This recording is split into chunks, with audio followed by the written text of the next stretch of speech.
আসসালামু আলাইকুম। লাল মুরগি মাংস দিয়ে মূলা আলুর ঝোলের রেসিপি। এই জায়গায় একটা পাতিল বসাই দিলাম, পরিমাণ মতো পেঁয়াজ কুচি এগুলা দিয়ে একটু ভালো করে ভাজি নিয়াম। ভাজাটা এনে দেয়, দুইটা তেজপাতাও দিয়েছি। ভাজাটা ওই গেলে দিয়াম আপনার রসুন বাটা 2 চামচ, আদা বাটা 2 চামচ দিয়ে এগুলারে আবার একটু আপনার ভাজি নিয়াম তেলের উপরে। আদা রসুনের গন্ধটা যান পর্যন্ত ইয়ানো লাগবো আপনার লবণ, হলুদ, মরিচ, জিরা আর গরম মশলার গুঁড়া। এরপরে রসুনের গন্ধটা গেলে ইয়ানো দিয়ে দিলাম মশলাগুলা। দেওয়ার পরে এগুলারে ভালো করে একটু কষাই নিয়াম। এই পর্যায়ে একটু পানি দিয়ে দিয়াম, তৈলে আর মশলাটা হোড়া যাইত না। এরপরে পানিটা দেওয়ার পরে এগুলা ভালো করে কষাই ইয়ে পর্যন্ত এগুলারে করি মুরগির মাংসগুলা দিয়ে দিয়াম। মাংসটা দিয়ে এগুলারে ভালো করে কষাইয়েন। এগুলা যেহেতু শক্ত মুরগা, এগুলারে ভালো করে কষাইতে হইব।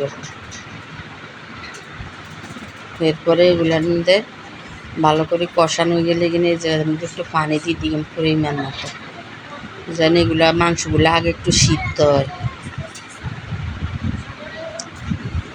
এরপরে এগুলারে আমরা ঢাকা দিয়ে রাখে দিয়ে প্রায় হয়ে আইসে, কষাই আইসে।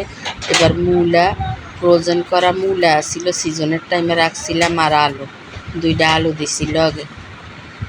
দেওয়ার পরে এগুলারে করে রাখছি, দিয়ে দিলাম। এগুলা কষানি হয়ে গেলে জলের পানিটা দিয়ে দিলাম। দেওয়ার পরে এগুলার পর্যন্ত অপেক্ষা করি। এই যে প্রায় ওই এসে লাল মুরগির ভিতরে তো ডিম থাকে, ওই যে ডিমগুলা দিয়ে দিলাম। এরপরে দিলে এগুলা একটু কতক্ষণ থাকবে চুলের উপর। এরপরে এগুলা এরকম পাতলা চলে থাকবো। এরপরে রেডি হয়ে যাবে। এই যে রেডি হয়ে গেছে। যদি আনাও কাছে